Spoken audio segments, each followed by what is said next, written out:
نحمده ونصلي ونسلم على رسوله الكريم أما بعد فأعوذ بالله من الشيطان الرجيم بسم الله الرحمن الرحيم واعتصموا بحبل الله جميعا ولا تفرقوا صدق الله العظيم وقال النبي صلى الله عليه وسلم يد الله على الجماعة او كما قال عليه الصلاة والسلام۔ فرد قائم ربط ملت سے ہے، تنہا کچھ نہیں، موج ہے دریا میں اور بیرون دریا کچھ نہیں، خزانے کون سے دامن میں مسلمانوں کے نہیں، مگر یہ بات ہے کہ آپس میں اتحاد نہیں۔ محترم اساتذہ اکرام اور میرے گلشن انوار کے غیور ساتھیوں، السلام علیکم ورحمۃ اللہ وبرکاتہ۔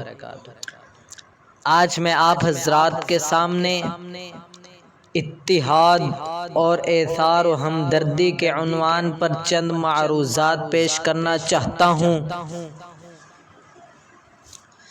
سامعین محترم،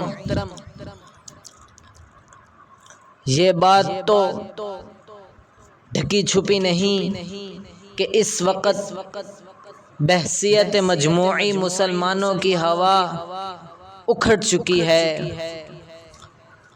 نہ ان کی کہیں عزت و عظمت ہے اور نہ رعب و دبدبا۔ دنیا کا کوئی ملک بھی ان سے نہیں ڈرتا اور وہ ہر کسی سے ڈرتے ہیں۔ عالمی سطح پر ان کا مذاق اڑایا جاتا ہے، ان کو ایک کمزور امت تصور کیا جاتا ہے۔ حد تو یہ ہے کہ ان کے محبوب و رہبر و رہنما اور کائنات کے سردار حضرت محمد صلی اللہ علیہ وسلم کے ساتھ تمخصر کیا جا رہا ہے، مذاق اڑایا جا رہا ہے، نعوذ باللہ، ازواج مطہرہ کی بے حرمتی کی جا رہی ہے۔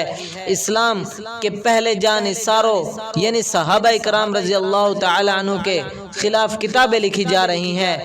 یہ سب کچھ اس لیے ہو رہا ہے کہ اقوام عالم میں مسلمانوں کا وقار اور رعب و دبدبہ ختم ہو چکا ہے۔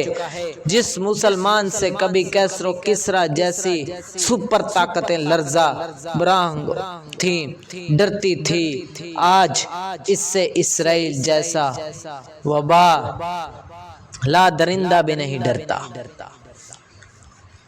آخر اس کی وجہ کیا ہے میرے بھائیوں؟ اس کی وجہ کیا ہے؟ سبب کیا ہے؟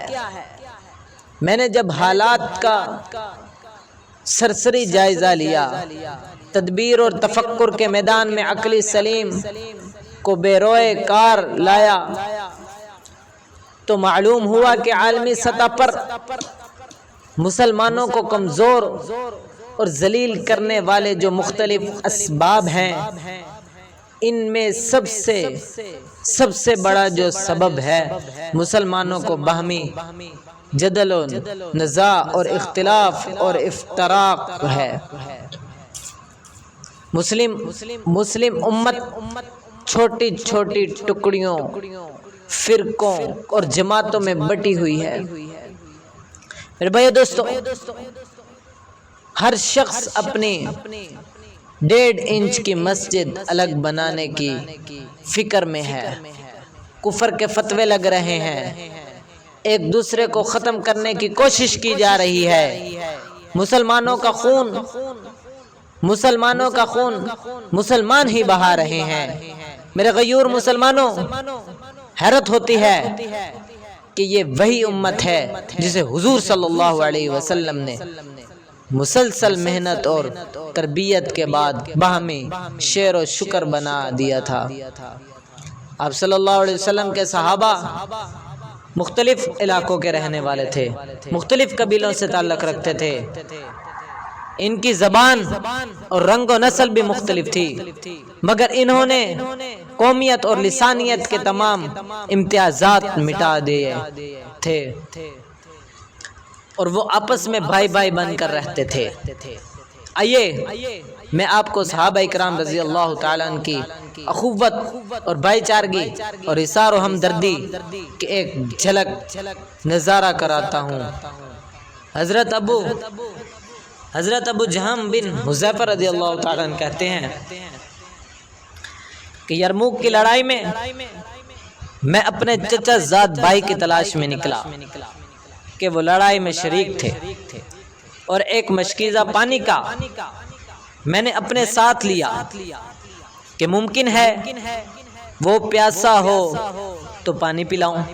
اتفاق سے وہ ایک جگہ اس حالت میں پڑے ہوئے ملے کہ دم توڑ رہے تھے، مرنے والے تھے اور جان کنی شروع تھی۔ میں نے پوچھا پانی کا گھونٹ دو، انہوں نے اشارے سے کہا جی ہاں کی۔ اتنے میں دوسرے صاحب نے جو قریب ہی پڑے تھے اور وہ بھی مرنے کے قریب تھے کی۔ میرے چچا زاد بھائی نے آواز سنی تو مجھے ان کے پاس جانے کا اشارہ کیا۔ میں ان کے پاس پانی لے کر گیا۔ وہ ہشام بن العاص تھے۔ ان کے پاس پہنچا ہی تھا کہ ان کے قریب ایک تیسرے صاحب اسی حالت میں پڑے دم توڑ رہے تھے۔ انہوں نے کی۔ ہشام نے مجھے ان کے پاس جانے کا اشارہ کیا۔ میں ان کے پاس پانی لے کر پہنچا تو ان کا دم نکل چکا تھا۔ ہشام کے پاس واپس آیا تو وہ بھی جاں بحق ہو چکے تھے۔ ان کے پاس سے اپنے بھائی کے پاس لوٹا تو اتنے میں وہ بھی دم ختم کر چکے تھے۔ اتنے میں وہ بھی اپنی جان بحق کر چکے تھے۔ سامعین محترم، یہ تھا ہمارے سلف و صالحین کا اصرار و اتحاد، ہمدردی، جن کو دیکھ کر کیسر و کسرا میں لرزہ آ گیا تھا، کپ کپی طاری ہو گئی تھی، کانپے ٹانگ رہی تھی، ٹانگیں کانپ رہی تھی۔ آئیے میں آپ کو ایک اور واقعہ سناتا ہوں۔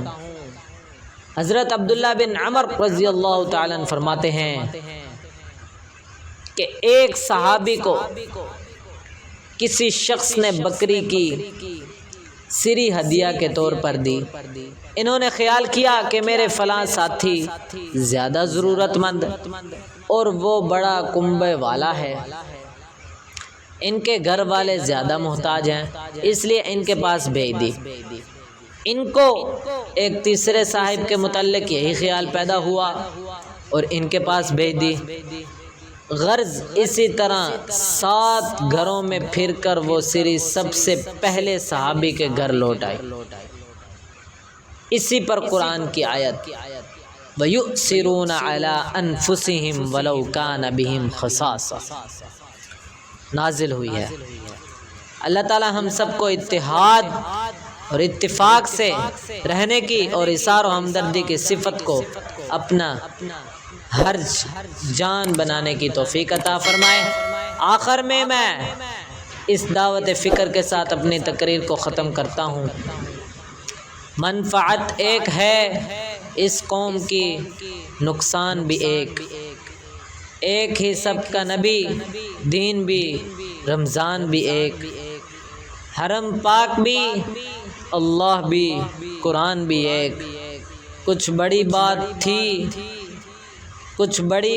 تھی ہوتے جو مسلمان بھی ایک۔